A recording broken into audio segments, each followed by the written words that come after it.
नमस्कार दर्शकों, मैं हूं आपके साथ अमृता चौरसिया। भारत बोल्ड न्यूज ने बनाया एक अंतर्राष्ट्रीय गोष्ठी के ऊपर वृत्त चित्र, जिसका उद्देश्य था चीनी उद्योग की चुनौतियों और संभावनाओं को विकसित भारत 2047 के लक्ष्य के साथ जोड़ना। Welcome to this international conference, which is being organized by UP Sugar Mill Association and Green Tech Consultants on a very important topic: business models for mitigating challenges before the sugar industry.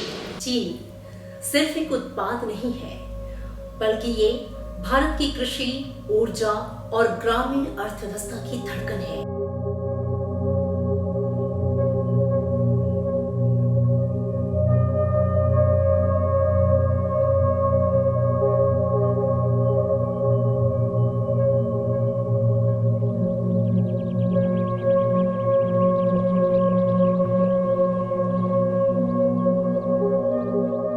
आज जब पूरी दुनिया हरित भविष्य की ओर बढ़ रही है, भारत का चीनी उद्योग एक नए परिवर्तन के द्वार पर खड़ा है। Let me welcome the chief guest of today's conference. मुख्य अतिथि उत्तर प्रदेश सरकार की प्रमुख सचिव, गन्ना एवं चीनी उद्योग और आबकारी विभाग की श्रीमती वीणा कुमारी जी, जिन्होंने स्पष्ट किया कि आने वाले वर्षों में चीनी उद्योग कैसे आत्मनिर्भर भारत और हरित भारत की धुरी बन सकता है। कॉन्फ्रेंस काफ़ी अच्छी कॉन्फ्रेंस है, लेकिन सबसे बड़ी चीज़ जो आज मैंने बोली वो that is need of R&D, research and development. Traditionally sugar cane industry, they are manufacturing sugar, they are manufacturing ethanol, they are producing ethanol, bagasse, pressmud, but we should go beyond that. So that I have spoken about need of R&D and need of mechanization, because these are by the sugarcane industry we are having small and marginal farmers who are relied on manual labor. So manual labor is not only time consuming, it is also putting pressure, financial pressure on farmers. That is what I have asked industry to invest more and more in mechanization of farming work.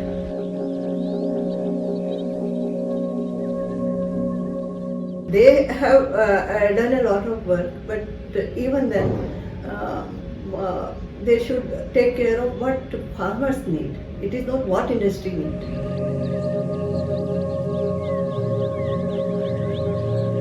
देखिए, सबसे बड़ी अच्छी जो चीज़ जो अभी हो रही है, that is happening in UP and across India, that is diversification of agriculture. Earlier we were, moreover, we were rice producing, we were wheat producing, but now people are going for pulses, they are going for maize, they are going for other crops which are beneficial for them, that is for their financial growth. And it is very important for the farmers that how will you get income of farmers should be doubled, and it can be doubled by the effort of industry, though industries which are based on agriculture produce, and with the efforts of R&D work. वीणा कुमारी जी को इस अंतर्राष्ट्रीय गोष्ठी में लगाए गए विभिन्न स्टॉलों पर काफी उत्साह से चीनी उद्योग में हो रही निरंतर तरक्की के बारे में जानकारी लेते हुए देखा गया। इस अंतर्राष्ट्रीय गोष्ठी में प्रतिभागी रहे भारत, नेपाल, श्रीलंका, वियतनाम और थाईलैंड जैसे देशों से आए विशेषज्ञ और अधिकारी। अंतर्राष्ट्रीय गोष्ठी को 5 सत्रों में विषयों के हिसाब से बांटा गया। पहला सत्र था उपोष्ण क्षेत्रों में गन्ना उत्पादन की चुनौतियां। बढ़ती लागत, बदलता मौसम और घटते जल संसाधन गन्ना उत्पादकता को कई स्तरों पर कड़ी चुनौती दे रही है। इस विषय के मुख्य वक्ता डॉक्टर सुशील सोलोमन, जो कि इंडियन शुगर मिल्स एसोसिएशन के सलाहकार हैं। Dr. Paul who has come all the way from Vietnam. RL Tamak, executive director, DCM Shriram Limited Sugar Division ने इस विषय का संचालन किया। इस विषय पर अपने विचार रखने वाले वक्ता थे Vinod Yadav, chief general manager Balrampur Chini Mills, Asif Agha Baig, unit head Dalmia Ramgarh, doctor Dinesh Singh, निदेशक ISRI भारत सरकार, और वियतनाम से आए अंतर्राष्ट्रीय वक्ता न्यूगेन बायोक्वेक, faculty of biological science, Nong Lam University, Ho Chi Minh City, Vietnam. सबसे पहले तो गन्ने की उपलब्धता, availability of sugar cane is the first and foremost need. गन्ना जब रहेगा तभी आगे चीनी बनेगी, इथेनॉल बनेगा। अब सवाल ये है कि इसमें चैलेंजेस हैं, क्लाइमेट चेंज हो रहा है, वैरायटी शिफ्ट हो रही है, बहुत सारी वैरायटीज नई आई हुई हैं, पुरानी वैरायटीज़ को लोगों को देखने की आदत है, वो रेड राट से और दूसरे प्रॉब्लम्स से वो ससेप्टेबल हो चुकी हैं, उनको हटाना है, नई वैरायटी को लेना है। ये सबसे पहली ज़रूरत है। ये जितना जल्दी हो जाएगा केन की अवेलेबिलिटी उतना ही ठीक रहेगा। और चैलेंजेस में देखिए बीमारियां नई नई आ रही हैं, कीड़े भी नए नए आ रहे हैं, तो उस नए कीड़े जो पहले बहुत ज़्यादा नुकसान नहीं करते थे, आज के समय में वो बहुत ज़्यादा नुकसान कर रहे हैं क्लाइमेट चेंज की वजह से। तो ये सारी चीज़ें हैं, इनको ध्यान रखना है। दूसरा सत्र था एथेनॉल उत्पादन, चुनौतियां और अवसर। भारत का भविष्य हरित ऊर्जा में है और एथेनॉल उसका केंद्र बिंदु। ये सिर्फ एक ईंधन मात्र नहीं है, बल्कि आत्मनिर्भरता की गाड़ी को आगे बढ़ाने वाला इंजन है। बलरामपुर चीनी मिल्स के यूनिट हेड और chief general manager Sandeep Agarwal ji इस सत्र के मुख्य वक्ता थे। मैं Sandeep Agarwal, chief general manager Balrampur Chini Mill unit Maijapur का यूनिट हेड हूँ। और अभी हम लोगों ने जो इथेनॉल प्रोग्राम पे बात की, जो इंटरनेशनल से कॉन्फ्रेंस किया UPSMA and green tech solutions ने मिल करके, ये अपने आप में फर्स्ट टाइम यूपी में हुआ है इस तरह का सेमिनार, जो बहुत बढ़िया रहा। और अभी हम लोग का डिस्कशन हुआ, बहुत बढ़िया रहा। इथेनॉल ब्लेंडिंग प्रोग्राम पे डिस्कशन था कि इथेनॉल का जो टारगेट है 20% ब्लेंडिंग का 25-26 का, वो बिल्कुल अचीव होने वाला है। 24-25 में ही हम 970 करोड़ लीटर करीब अचीव कर लेंगे, विच इज़ अराउंड 19% के करीब होगा। तो आई एम वेरी होपफुल कि जो गवर्नमेंट ऑफ इंडिया ने टारगेट बनाया है वो अचीव होगा, और इवन 2030 में हम इसको 25 से 30% तक भी ब्लेंडिंग कर सकते हैं। इस विषय पर अपने विचार साझा करने वाले वक्ता थे Sameer Sinha, chief executive officer, Triveni engineering and Industries limited. It has been held at a very opportune time, and looking at the difficulties being faced by the sugar and the sugarcane sector in the state right now. We have had senior representations from the government in the form of the Principal Secretary, Sugar, Sugarcane and Excise, as well as also a large number of friends from overseas who may have been in industry or research or academia. DK Sharma, whole time director, Awadh Sugar and Industries Limited, Lucknow. Dr. Sanjay Patil, former head and advisor Department of Alcohol Technology and Biofuels, Vasant Dada Sugar Institute, Pune, India. Vedang Pitti, executive, Harinagar Sugar Mills Limited, Mumbai. I represent Harinagar Sugar Mills as an executive. Our sugar factory is the biggest in Bihar, and I take this opportunity to thank UPSMA and Green Tech for giving me this opportunity to speak in the second session. We spoke on a very interesting topic of ethanol and its challenges, which was duly moderated by Mr. Sandeep Agarwal. And I personally feel that ethanol as a fuel has a very bright future ahead. There are few hindrances which are there, but I am sure that the sugar industry will overcome that.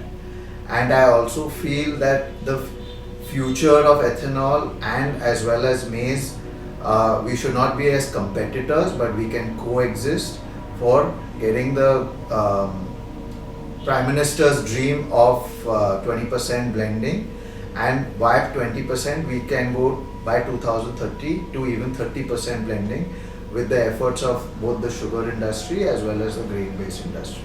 Thank you very much. अब सवाल सिर्फ उत्पादन का नहीं बल्कि टिकाऊ उत्पादन का है, क्योंकि कारखानों से निकलती ऊर्जा और खेतों से बहता पानी दोनों अनमोल है। तीसरा सत्र था टिकाऊ चीनी उत्पादन की तकनीकी।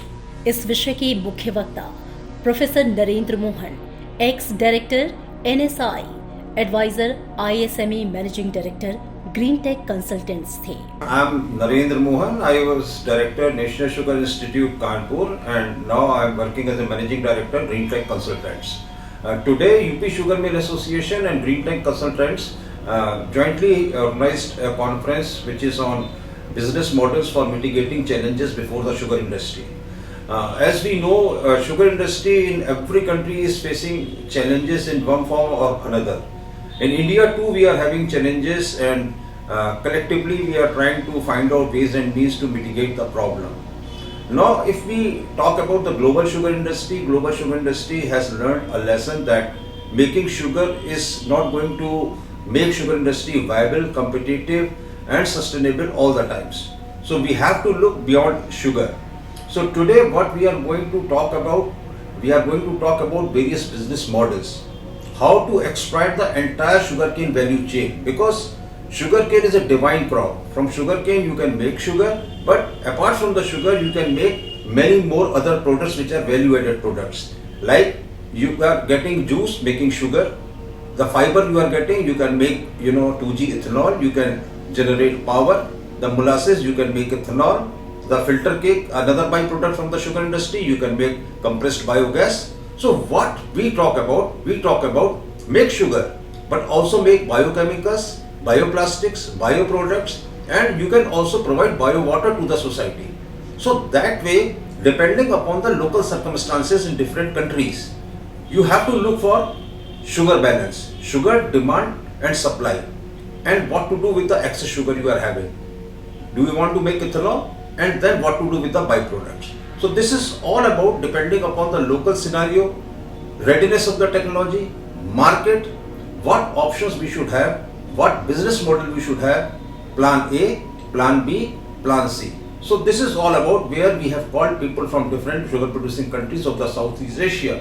Now the people from Sri Lanka, people from Indonesia, people from Thailand, people from Nepal and people from Vietnam, they have come, and we are discussing from farm to factory how to improve the productivity at each and every stage, and particularly to harness the potential of the entire sugarcane value chain and different models which sugar industry should adopt to make it viable, competitive and sustainable. Doctor MS Sundaram, x managing director JPMA Pune ने इस विषय का संचालन किया। इस विषय पर अपने विचार रखने वाले वक्ता थे Shankarlal Sharma, executive director, Uttam Sugar mills Limited, Noida, Alok Saxena, executive director, Advents Industries Limited, Pradeep Mittal, deputy executive director, Dalmia Bharat Sugar and Industries Limited, और श्रीलंका से आए अंतर्राष्ट्रीय मेहमान Harbi Dikumbura, managing director, Ceylon Sugar Industries Private Limited. Our session was the third session. Our session is technologies for sustainable sugar production. Now actually today I spoke about our Sri Lanka sugar production and what are the challenges we are having in Sri Lanka. Now at the moment we are having about 4 factories in Sri Lanka, about 4,550 capacity, TCD capacity, and we produce about 66,000 sugar, brown sugar, and also now we are producing about 10% of our requirement. This 90% we are importing from Brazil, India, as well as from Thailand. चौथा सत्र भविष्य की तकनीकें और नवाचार था। भविष्य उन्हीं का होता है जो समय रहते इसे समझ लेते हैं। इस विषय के मुख्य वक्ता Subhash Agarwal executive director KM sugar mills limited थे। इस विषय के सह मुख्य वक्ता Pankaj Shahi senior general manager production Balrampur Chini mills limited थे। थाईलैंड से आए अंतर्राष्ट्रीय मेहमान doctor Prakit Sukai professor Kasetsart university Bangkok Thailand, जिन्होंने upcycling sugar factory waste for bone tissue engineering के ऊपर बात की। Yash Mankami BD head Praj industry limited, जिन्होंने को product valorisation in bio energy के ऊपर बोला। Ajit Hande vice president sales ReGreen Excel EPC India limited, Vivek Verma managing director spray engineering devices limited. 5वां सत्र था टेक्नोलॉजी प्रोवाइडर सेशन। जब विचार तकनीक के साथ मिलते हैं तो उद्योग जगत को एक नई ऊंचाई मिलती है। ये सत्र था उद्योग जगत की अग्रणी टेक कंपनियों का showcase. Catalyst biotech, VRL automation, Shreeji engineering, Fox India जैसे नामचीन संगठनों ने ये साझा किया कि कैसे कटिंग एज डिजाइन, ऑटोमेशन और ऊर्जा दक्ष यंत्रों से चीनी उद्योग को ज्यादा स्मार्ट, ज्यादा सुरक्षित और ज्यादा टिकाऊ बनाया जा सकता है। इस अंतर्राष्ट्रीय गोष्ठी में आमंत्रित वक्ताओं और विशेषज्ञों का सम्मान भी किया गया। धन्यवाद प्रस्ताव ज्ञापित करते हुए यूपी शुगर मिल्स एसोसिएशन के महासचिव श्री दीपक गुप्तारा जी ने देश विदेश से आए विशेषज्ञों और अतिथियों का और इस अंतर्राष्ट्रीय गोष्ठी के समस्त प्रतिभागियों का आभार व्यक्त किया। उन्होंने कहा, माननीय प्रधानमंत्री जी एवं माननीय मुख्यमंत्री जी द्वारा दिए गए दिशा निर्देशों के क्रम में ये आयोजन एक ठोस और दूरदर्शी कदम है तथा भविष्य में इस प्रकार के आयोजन नीति निर्धारकों, किसान भाइयों तथा चीनी उद्योग के तकनीकी विशेषज्ञों को एक साथ लाकर अर्थपूर्ण संवाद के लिए आयोजित किए जाते रहेंगे। This is the first such initiative by the UP Sugar Mills Association, wherein we thought that we will discuss the current crisis before the industry, the challenges and how to mitigate them. That is why we organize this conference. We are very thankful that we got very enthusiastic support from the industry, from the academicians, as well as from the research scholars from overseas, from countries like Vietnam, Thailand, Sri Lanka. The aim is to focus on the issues at hand and find solutions which are workable solutions in line with the expectations of commercial organizations towards the benefit of the society and public at large. उन्होंने अंतर्राष्ट्रीय गोष्ठी का समापन करते हुए सभी उपस्थित व्यक्तियों को एक रंगारंग कार्यक्रम एवं रात्रि भोज के लिए भी आमंत्रित किया। भारत अब उस युग में प्रवेश कर चुका है जहां हर खेत, हर मिल और हर नीति पर्यावरण, ऊर्जा और नवाचार से जुड़ी है।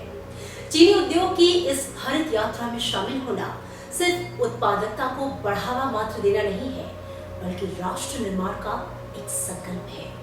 आइए इस संकल्प में हम सब मिलकर शामिल हों। नमस्कार।